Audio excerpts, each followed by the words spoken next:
need vast spaces, extended territories, and harmoniously preserved habitats.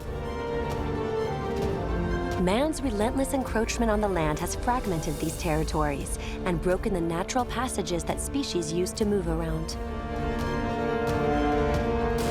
These natural corridors are essential to the survival and equilibrium of ecosystems. All over the world, scientists, protectors of the environment, and the inhabitants of these lands are coming together to restore these corridors, and with them, the free circulation of wild animals. The ultimate challenge? Cohabitation with the wild.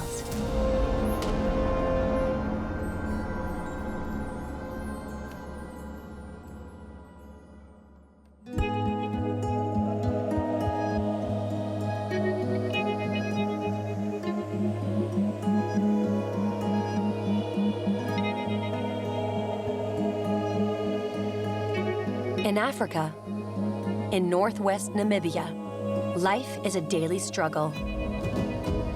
Species are constantly on the move, seeking food and mates. At the beginning of the century, the privatization of land and the erection of numerous fences blocked the free movement of animals, threatening their survival.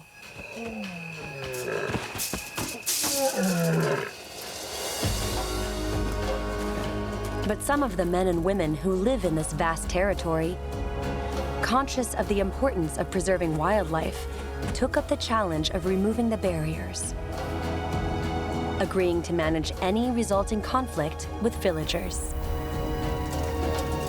Today, some of the fences have gone. People are learning to share the territories they had appropriated, allowing a number of species to avoid extinction.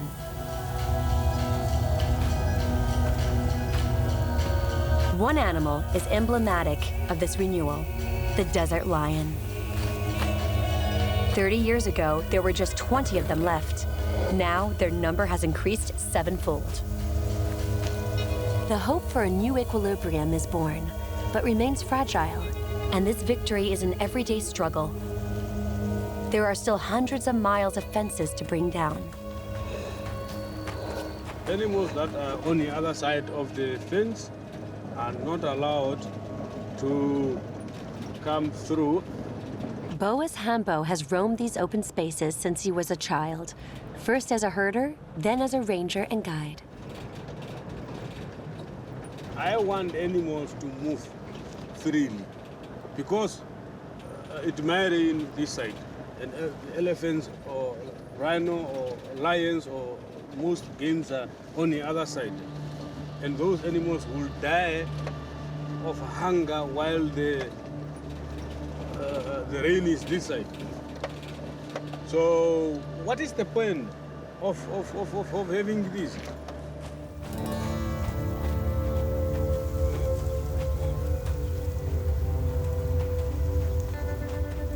This lion I'm looking at now, he's not in a good shape. So I think you have seen the area, there is nothing. So this guy need to leave this area and go follow where the animals are. Otherwise, it will die.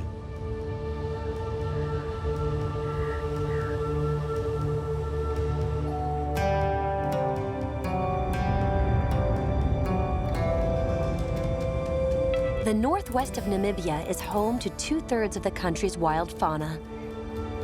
The majority, in the Etosha region, was put under protection 50 years ago. The rest tried to survive in the midst of a space covered with fences.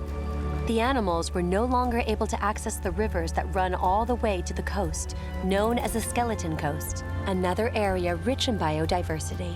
The importance of restoring the free movement of animals between these two sanctuaries by bringing down the barriers one by one emerged some 30 years ago with the creation of the Kunene Corridor.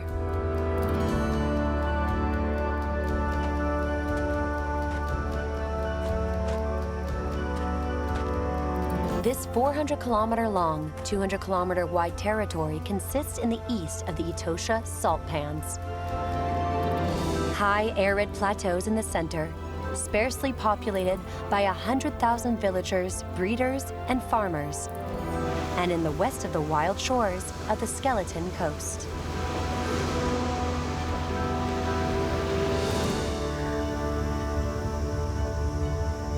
The Etosha lions in the east of the corridor live in arid plains where a few watering holes allow the wild animals to survive. At 2 years old, males have to leave the pride and set off in search of their own territory. Young lions have to avoid at all costs any competition from other predators and venture to lands where there is enough vegetation to allow their prey to survive. It is to the west, following sometimes dry riverbeds, that they have the best chance of finding viable hunting grounds where herbivores have lived since the dawn of time. They then follow many kilometers of barriers to try to find any breachway through.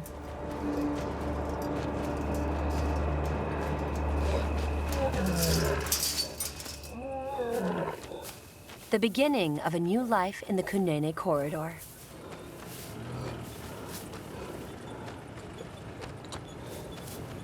A corridor born of the will of a few women and men in an oasis called Whirlsend. It's a very special place to me. It's a place where I grown up. It's a place where I learn everything. And it's also a very important place because it's the place where conservation started in our region in the early 80s. It's where I learn everything from the scratch. So I will take you to Whirlsend now.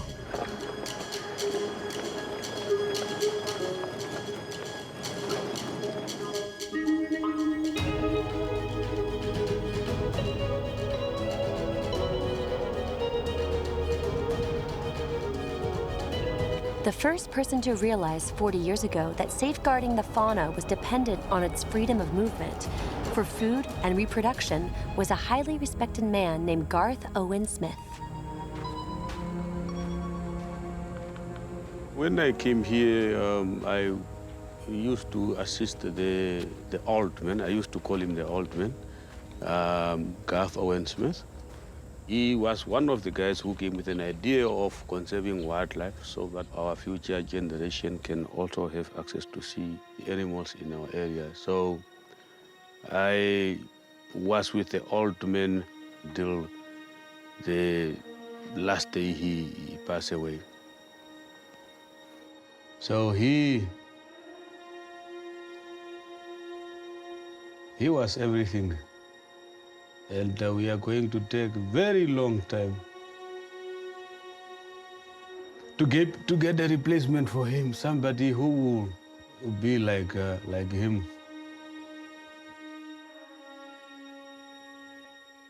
Garth's starting point was the vital need for animals to move around. This necessitated the removal of barriers and so imposed cohabitation between animals and humans. Garth spent his life talking to communities to try to convince them. The corridor could not exist without everyone's involvement.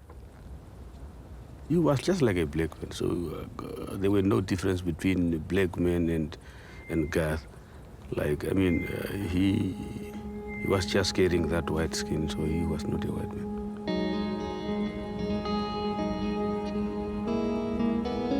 This oasis, the result of the labor of Garth, his team, and Boas, is the birthplace of the Kunene corridor.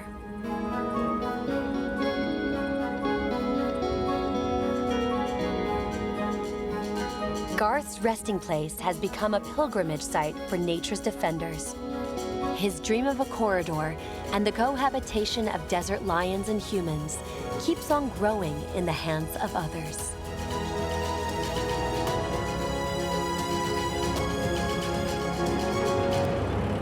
A scientist has measured the extent to which Garth's work has been beneficial. Behind the wheel of his Mad Max-style vehicle, Philip Stander has been studying the corridor's lion population for 30 years. They were healthy until the drought came. The last 8 to 10 years, we've had extremely arid environments, and I've been shocked by the impact that it's had on the lions. Basically some of them starving off or dying of starvation. It has essentially reduced the lion population from an estimate of about 130 down to an estimate of 80 to 90. Lions would certainly prefer to live in the higher rainfall areas. It's a lot easier life. But as the numbers of lions increase in those good areas, they start expanding, looking for open territories. They move incredible distances, and sort of that's the reason why, radio telemetry is absolutely essential. So fitting a radio collar to a lion is essentially the only way that we can study them effectively. As a lion reaches adulthood, I would fit a collar, and that individual will carry the collar for the rest of its life. So I can have lifetime movement patterns. In a year, I would spend 350 days with a vehicle out in the field. In time, the lions have become so used to the vehicle. That's a very important thing. Like, I will never get out of the car because they will never see me. They must only know the car. I have 3 cameras permanently mounted, one in the front, one on the side, and then one in the back that I can see all around me. So this is my image from when I'm driving at night. So I will drive in total darkness. This is infrared. Cover my window, and then I will drive following the track in the darkness. To fit the collars, Philip Stander has had to anesthetize over 700 lions in 25 years. It is thanks to these GPS-equipped harnesses that the desert lions are still alive.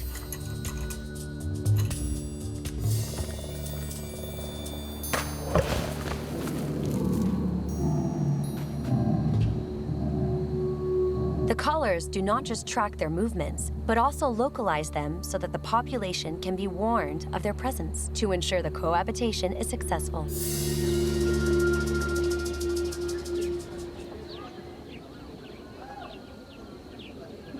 Having rediscovered their freedom of movement, the lions approach the villages, creating fear among some of the inhabitants.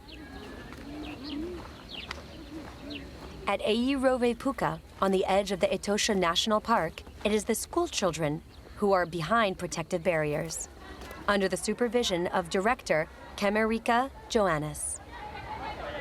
It's a risky situation where we are not quite sure wildlife will be outside, especially like lions. So as you can see, learners are coming from homes, and we have to start a bit earlier, and it might be so risky for their lives when they are traveling to school from their homes.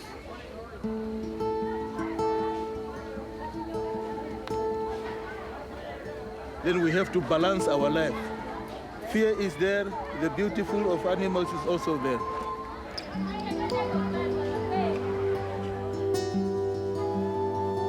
To adapt to the corridor's creation, the villagers have formed communities in the conservation zones. Each is responsible for preserving the wild animals that live on its territory. Here, in the very east of the corridor, along the Etosha Park's fence, the villagers are learning to conquer their fear in the face of regular intrusions by animals that have escaped from the national park through breaches created by flooding rivers or by elephants.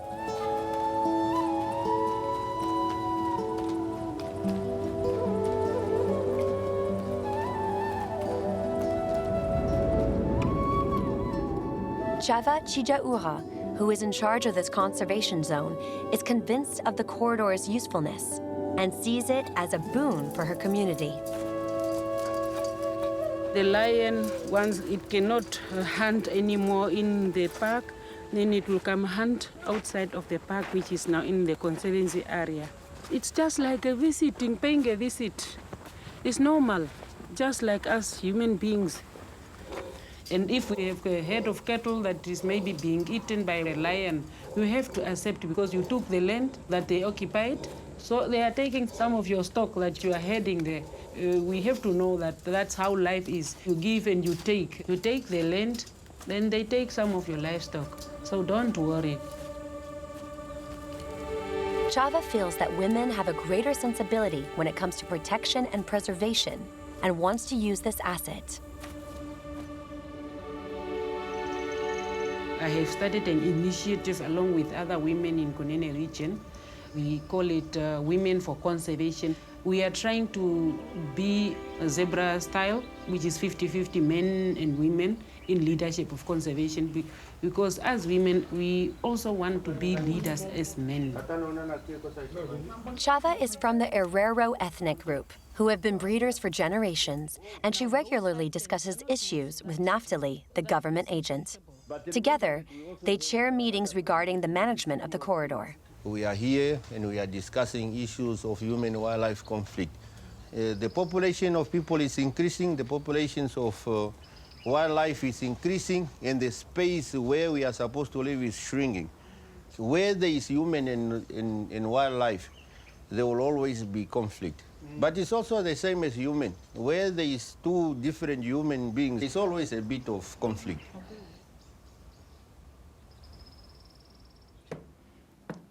This skin is a lion skin. And this lion came at the house of a farmer, and it has ate up a kettle, killed a kettle. So, and it also, once the farmer tried to chase it away, it has also bite a farmer. So that's why it was killed. But it was because it was hungry. And if it doesn't get much rain, that's why some of these cases are happening, because there were no food in the field. Other lions also die for a few $1,000s, victims of trophy hunters' bullets. Sadly, this is the only solution that Chava has to finance the running of her conservation zone. Tourism not yet being developed enough to fill its coffers. Here, 20 kilometers from the village, Chava hopes a new eco-responsible lodge may soon welcome tourists. This would offer new opportunities for the future at a time where ever-worsening droughts make animal husbandry more and more difficult. We want our children to remain home. That's why we want to set up lodges, is because we doesn't want our children to go to cities, because that might kill our tradition if they happen to go to towns. We are only dreaming, but maybe one day we will be able to be successful. Hope for good. The dream has to come true.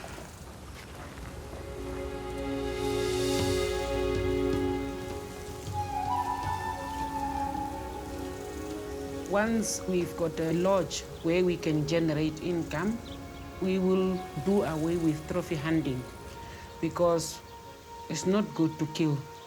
We know, but we only kill for a need.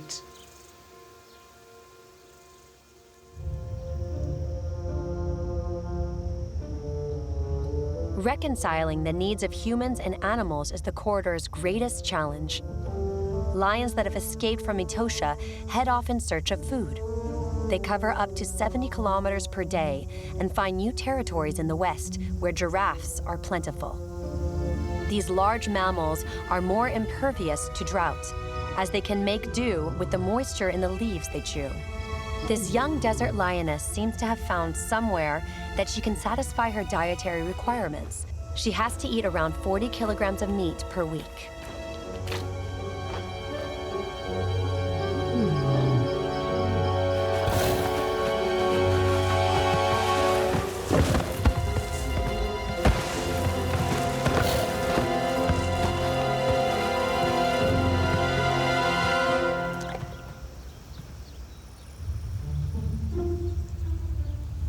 Felines have a greater chance of a successful hunt when they have formed a clan. But how can they meet and mate in these desert wastelands? Studies on the roaring of lions in arid zones have proved that male lions can communicate over distances up to 50 kilometers.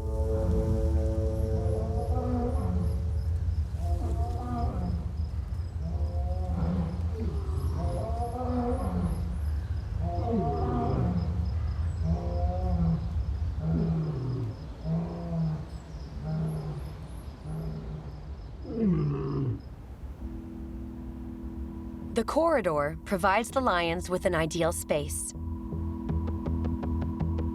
This is what Philip Stander has discovered. He is the only person in the world to have accumulated so many thousands of hours of observation to the detriment of his health. I sleep on average 3 hours a day, which, you know, is not such a great thing. I wish I could sleep as much as the lions do, because they sleep a lot. But when they get up, you know, it's all action. And you need to be ready for that. So I spent a lot of time awake, waiting for that time when they get up. When the project started, you know, it was all basically done with pen and paper initially. I kept these individual files of every single lion, basically showing its entire history, you know, from birth, and just keeping a really good record of every one. The most impressive thing that I found about these lions is the incredible ability to survive under these incredibly harsh conditions. Now, it's very much in the physiology and capability of carnivores to drink very little water, get the moisture from food. For example, one of the lionesses that I followed probably the longest is an old girl that we called the Queen, XPL10. Now, I knew her from birth, and I followed her through her entire life until she died at the age of 15, 16. I only saw her drink water once in that entire period.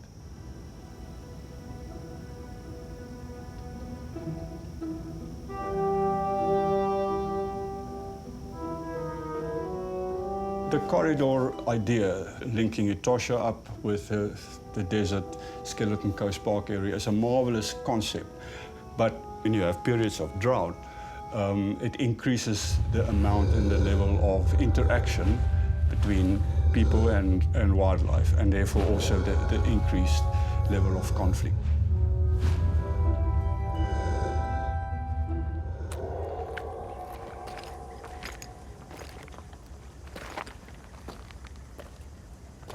To prevent these conflicts, a special brigade has been formed to anticipate any accidents. One of its managers is Linus Momboro, based in the west of the corridor. The son of a family of Himba breeders and owning around 30 goats, Linus knows the limits of what he can ask of the herders and knows how important their herds are to them. I live in livestock territory and lion territory. So that is, we call it now human-wildlife conflict.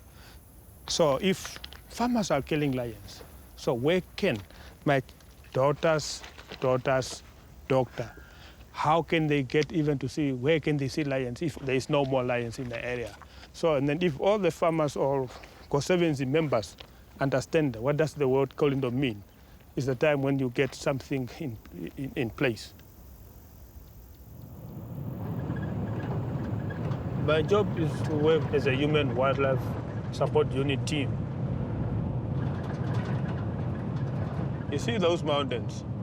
There was one lioness coming in, we called it Dingona. It is my wife's name. It was 29 dead. So that lions, when he was in this area, he caused more incident. 9 donkeys what he killed in this area, and also some 4 goats. So that lion was shot by the farmers because he killed the donkeys. I received a phone call from the guy of the villagers obsessed one day. They said lioness killed a donkey. So I'm on the way to go that to have a look. So for the killer. The scene of the crime is 150 kilometers west of Etosha. Linus is assisted in his investigation by Kato Kuruka Kaut Jaiva, a formidable tracker. This is the area where the donkey was killed. The donkey is removed. If they leave the donkey here, and then it becomes the habitat of the lions. So the lion will never go back to his normal area because he eat very well, he stay healthy, nothing is bother it. The lion gone to the southwest of the Caucasus.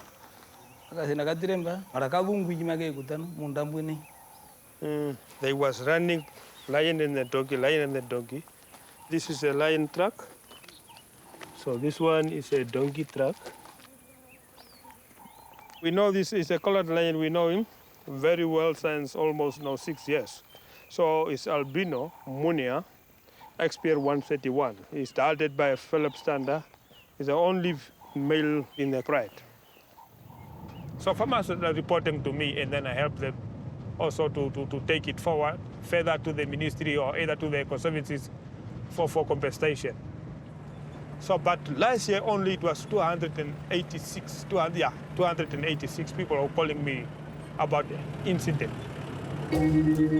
Cohabitation between humans and animals in the corridor is only possible if the villagers feel safe. Hello. This is Linus's task, managing conflict to reassure humans. Listen, when was the last time you saw lions or their prints around here? It was this week, on Thursday or Friday. Did they cause any damage? They did a lot of damage to our animals. How many goats did you lose? About 50 goats. Linus maintains regular links with the herders, including the nomadic Himbas, who have no hesitation in moving between valleys to find pastures. He is one of them, and his words are respected. We're having big problems. Just look at our animals. They're trying to find food, and there's nothing alive on the ground. Tell me, what do you do to the lions when they kill someone's animals? When a lion kills one of your goats, the lion isn't killed. You have to make a complaint. These days we don't kill them. We remove them from the area.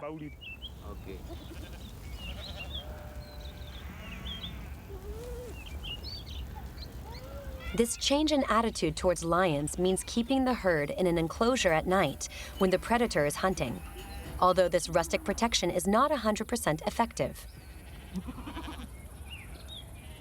We're scared for ourselves, for our cattle, for our dogs, for our donkeys.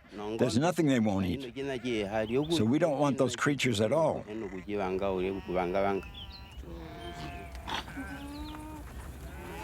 There are lions, cheetahs, and jackals here. There's a brown hyena and livestock thieves.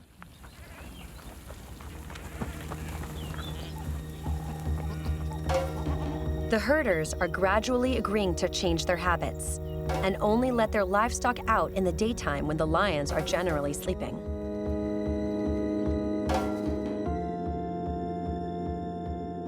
Now we are going to the area we call it the Chomenye, just to help the farmers with the conflict that side, because 4 lionesses went that side. They don't know where these lions are coming from. We are looking for tracks, what these people telling us about those 4 lionesses. So whether they are 4 or whether they are 6, but they said yes, they get the footprints of the lions.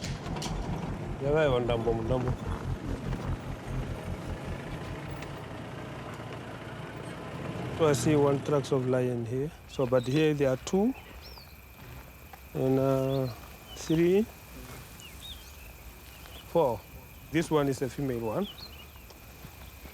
So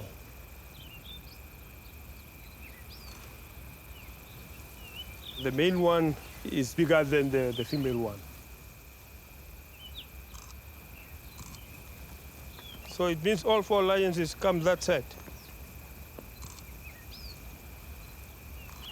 Just see inside of the tracks, if you want to tell it's a fresh one. Because in this area, there is a wind which is blowing from western side to the eastern. So if there is nothing on top, and then you know it's a fresh one. I need to inform all the farmers about this group of 4 lions, so that they can be aware also not to taking the livestock that side where the lions are going. Take the livestock over other side where no lions.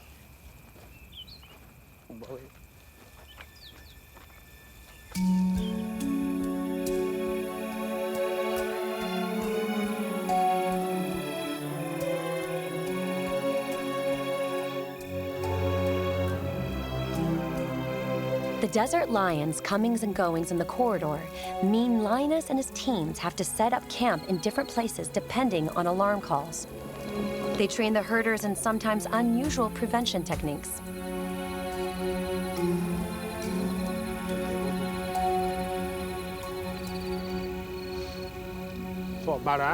You have to be mindful of the wind when you're lighting them, or they could come back towards you. Is it dangerous? No, it's not dangerous. We use fireworks at night to frighten and scare off the lions because they give off such a bright light. They're not going to fall on us, are they? Of course not. We'll all stand together over here. Huh? Okay.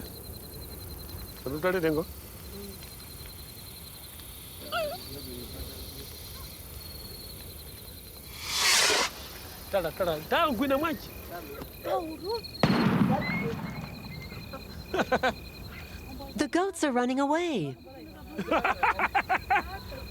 Yes, it can frighten the goats too. It helps when the lions are close by. But suppose a lion appeared between two farms, one here, one there. Which direction do I aim in? If the farms are close together, you have to watch where you're aiming to avoid accidents.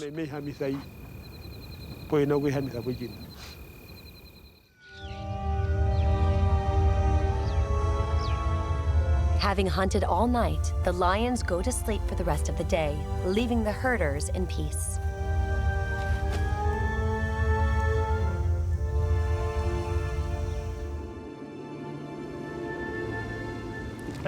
Linus and Katu head to one of the most frequently attacked villages to check on their warning system. It is a high-tech solution they hope will warn of any lion presence. When the lions get around 1 kilometer away, the alarm is set off and the light indicates which direction the lion is in. They attack like 12 goats and 1 chicken and a dog. Did the early warning get off? One time it light a little, okay, but it go off. Okay. But I didn't know it's maybe a technical problem or maybe any mistake. We've been through so much. You see my donkey cart? Now it's a no donkey cart. The lions came and took them.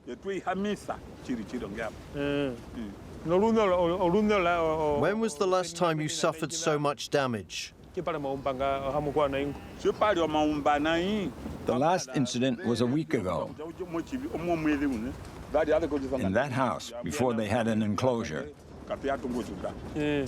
Now they have one. It's fine. The lions haven't come back since. When people are called for help, we're having a lot of solutions. We're having fireworks, and we're having tower, and also we invited the proof crow. The shade net, this green one, is for lion not to see inside. The presence of increasing numbers of predators has made extra work for the herders. They have to bring their beasts in at night, maintain their enclosure, all of which helps to create different feelings of resentment. When we didn't have barbed wire and we didn't have 3 wires, the lion could jump over. But now we do have 3 wires, the lion can't do that. We do have problems with wild animals, but you can't kill all of them. So we have to conserve them because they attract tourists to the region. It's fine. There's nothing we can do anyway, so we have to live with these wild beasts.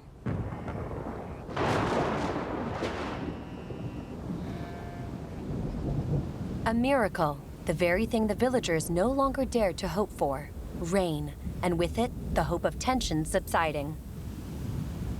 People are happy because they're waiting for rainfall. For them now it's happy already because they're struggling with drought for almost 3 to 4 years, 5 to 6 years with drought. If they receive the little cups of water, And then they are very, very happy.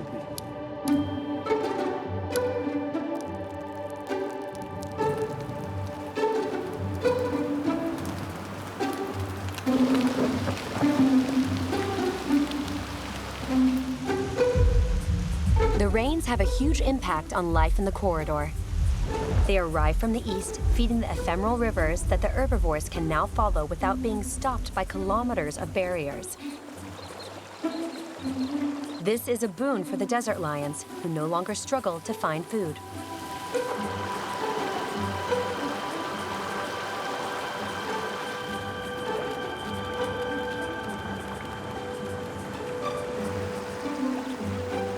The miracle of water helps to regenerate an abundance of life that had lain dormant during years of drought.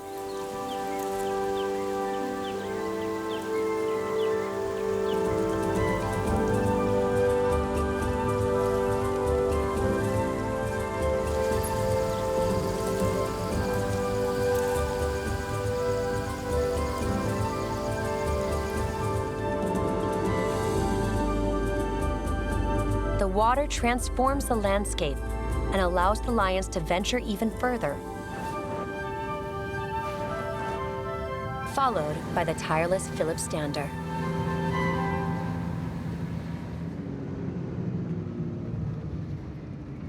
Oh, fucking hell. Jesus, look at this water. Yeah. This is unbelievable.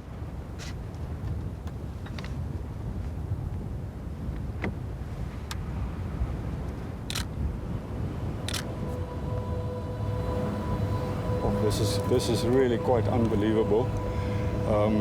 All this water in the dunes is part of the flash flood that occurred about a week ago. But this rainfall will certainly make life a lot easier, and therefore, bodes well for the future of the corridor concept. This is an absolute miracle that all this water was through the dunes. Philip Stander's enthusiasm is justified. He knows the opportunities this miracle could provide to the desert lions and has seen it in the past. A great example is the terrace male. In his entire life, a period of 8 years or so, he lived in an incredible area of 44,000 square kilometers. He moved up to 70 kilometers a day, crossing the dunes. That really blew my mind. I mean, at that time, I thought I knew something about lion movements and home ranges in the desert, but the terrace male essentially rewrote the book and rewrote our understanding of how lions adapt to the desert. You can almost imagine that they are like super athletes, in that they have to be hyper fit, simply by measuring the home range size and their daily distances that they move.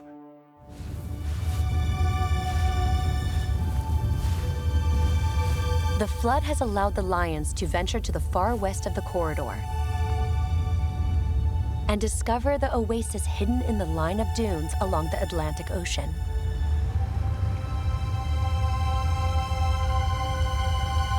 There is little competition from other predators here. There are fewer fights and therefore fewer injuries.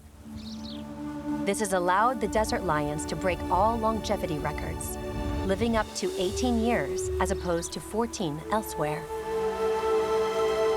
However, this does not mean that the desert lion is a subspecies.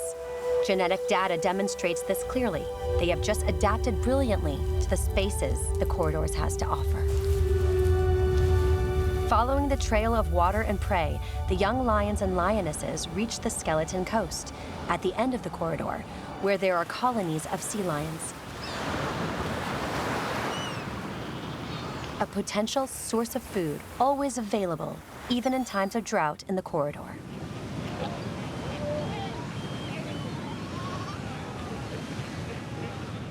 Lions are initially quite wary of not understanding what's going on there, because it's incredibly loud. It really sounds like almost a city of people. But they've never seen a seal. A seal lying on the beach just looks like, something that's not alive. It was a whole learning process for them to really understand that is actually food. The lions have never yet attacked the heart of a colony, frightened by the sea lion's aggressivity, but they do attack around the edges. Philip Stander patrols the ocean shore, searching for any signs of attack to see whether the new arrivals have discovered this new food source. There's the track of a lioness from 2 days ago. I'm quite convinced that they killed a seal, so I think it must be just about there. Oh, there's quite a lot of movement here. This is the drag mark from the seal. So you see the lioness's footprints are like this, and she's got the seal in the mouth, and it's hanging here, and she's walking like that, dragging it. They always look for a place to go and hide.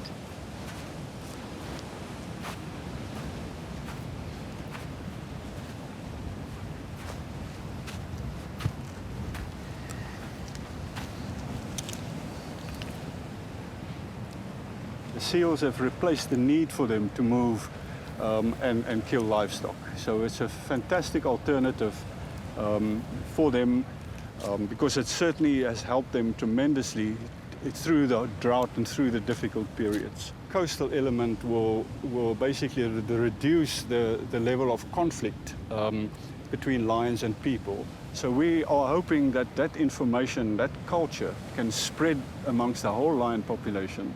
That you know, they can resort to the ocean food, the marine-based diet during times of hardship.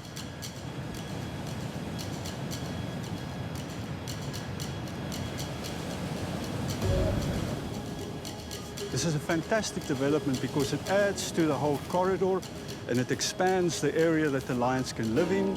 Finding the marine food items is basically the best scenario that we could possibly have. The corridor has allowed the fauna to find a new equilibrium in the desert wilderness.